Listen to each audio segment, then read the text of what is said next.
नमस्कार, मैं हूं मनीषा झा। आस्था के इस प्रोग्राम में आपका बहुत बहुत स्वागत है। आज नवरात्रे का पहला दिन है, ऐसे में कलश स्थापना कैसे करनी चाहिए, इसका शुभ मुहूर्त क्या है, आइए जानते हैं आचार्य मंगल पांडे जी से। आचार्य जी, आपका बहुत बहुत स्वागत है। आचार्य जी, जैसा कि आज नवरात्रे का पहला दिन है और आज के दिन ही कलश स्थापना होती है, तो उसके बारे में जरा हमें बताएं कि इसका शुभ मुहूर्त कब का है और कलश स्थापना कैसे की जाती है। सभी दर्शकों को शारदीय नवरात्र महापर्व की ढेर सारी शुभकामनाएं, बहुत बहुत बधाई। माँ भगवती जगत जननी जगदम्बा की कृपा सभी भक्तों के जीवन में बनी रहे। आइए, आज नवरात्रि का प्रथम दिवस, माँ भगवती के प्रथम स्वरूप माँ शैलपुत्री का पूजन का दिवस है। और इस प्रकार से सर्वप्रथम हम अपने गृह में माँ भगवती का स्वागत किस प्रकार से करें, वह आज मैं आप सभी दर्शकों को बताने जा रहा हूँ। सर्वप्रथम से ब्रह्म मुहूर्त में जगने के पश्चात अपने घर को, अगर आपका घर मिट्टी का है तो उसमें गोबर का लेप किया जाना चाहिए, नहीं तो आप अपने घर का साफ सफाई करें और गंगा जल का छिड़काव करें। ब्रह्म मुहूर्त में जगने के पश्चात आप अपना नित्य क्रिया करने के पश्चात आप अपने घर के मंदिर को अच्छी तरह से सजा कर करके और माँ भगवती को विराजित करें। माँ भगवती को एक चौकी पे लाल कपड़ा बिछा कर करके माँ भगवती को विराजित करें। और सर्वप्रथम माँ भगवती को विराजित करने से पहले अपनी पूजन की, अपनी अर्चन की पूरी तैयारी देखें। पूजन अर्चन में क्या क्या चीज़ होनी चाहिए, कलश स्थापना में हमें क्या क्या चीज़ करनी चाहिए, क्या क्या चीज़ों की आवश्यकता है, वह मैं आज सभी दर्शकों को बताऊंगा। अपने पूजन गृह में आने के पश्चात एक थाल में रोली, कलावा, चावल, चंदन और हल्दी अवश्य रखें। हल्दी रखने के पश्चात माँ भगवती का पंचोपचार और अपने पूजन की पूरी थाल को तैयार करने के पश्चात माँ भगवती को आसन देने के पश्चात नीचे मिट्टी का वो लगाएं।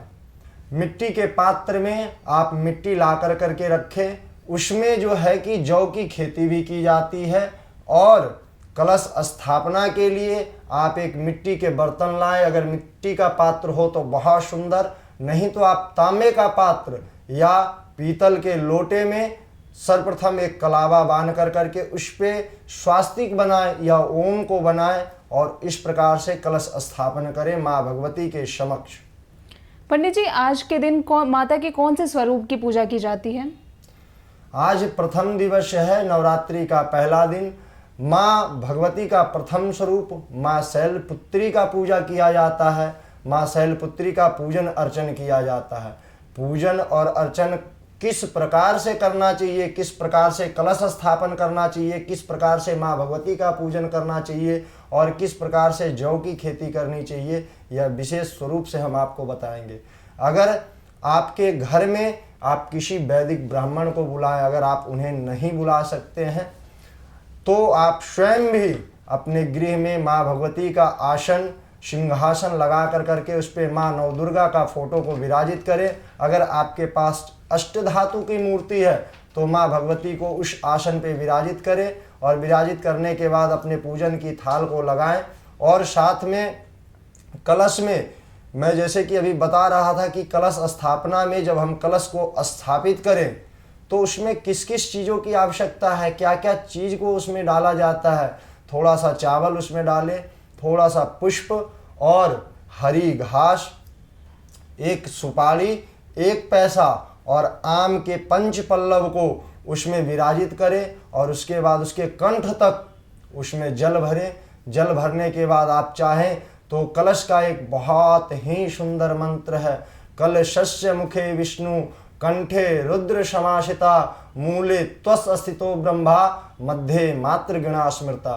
कलश को इस मंत्र से जल भरे और आवाहन करें। इस प्रकार से आप अपने गृह में कलश की स्थापना करें और माँ भगवती के प्रथम दिवस के दिन माँ शैलपुत्री का पूजन अर्चन करें और हाथ में जल अक्षत पुष्प लेकर के साथ में कुछ द्रव्य दक्षिणा रख करके माँ भगवती के समक्ष यह संकल्प करें कि हे माँ भगवती जगत जननी जगदम्बा, हम अपनी जो हमारा मानसिक संकल्प है, जो हमारी कामना है, जिस कामना से मैं आपका 9 दिन तक, आज जो प्रथम दिवस है, आज से जो मैं 9 दिन का यह पूजन या अर्चन या महापर्व, इस त्यौहार का जो मैं शुरुआत करने जा रहा हूँ, इस अनुष्ठान का शुरुआत करने जा रहा हूँ, आप हमारे गृह में, आप हमारे देव स्थान में आकर करके विराजित हों और हमारे द्वारा किए गए कर्म को आप आनंद चित्त प्रसन्नचित होकर के स्वीकार करें और हम सब परिवारों के ऊपर अपना आशीर्वाद, अपनी कृपा दृष्टि सदैव इसी प्रकार से देते रहे।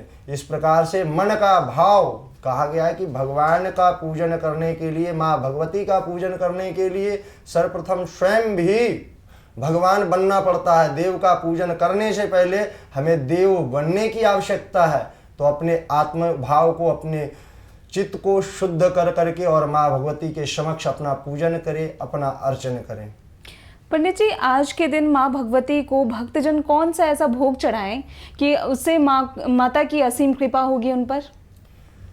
कहा गया है कि प्रत्येक प्राणी के जीवन में कुछ न कुछ प्रिय अवश्य होता है। उसी प्रकार से हमारे माँ भगवती, माँ शैलपुत्री का जो प्रथम दिवस का भोग है, वो गाय के घी का भोग लगाएं।